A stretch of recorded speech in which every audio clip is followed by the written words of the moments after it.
wakati uliita huo mwito watoke kwa maandamano waje tujadiliane, sisi tumewaambia pale kwa mkutano tuko tayari kuzungumza yale mambo yote wanataka tuzungumze, lakini wakileta yao kwa meza wajue hata sisi tuna yale yanayowahusu watu wetu tutawekelea kwa meza. Na hawa watu wetu hata hapa Igembe watu wetu wametuambia mambo ya nusu mkate isikaribie kwa meza. Watu wa Igembe hiyo mmeamua?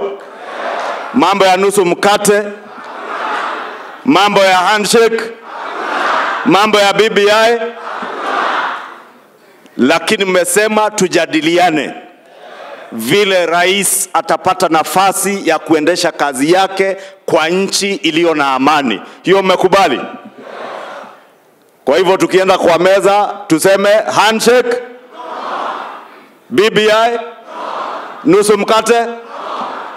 Sasa hiyo ni wananchi wameamua rais, na mimi ni mtumishi wa hawa wananchi.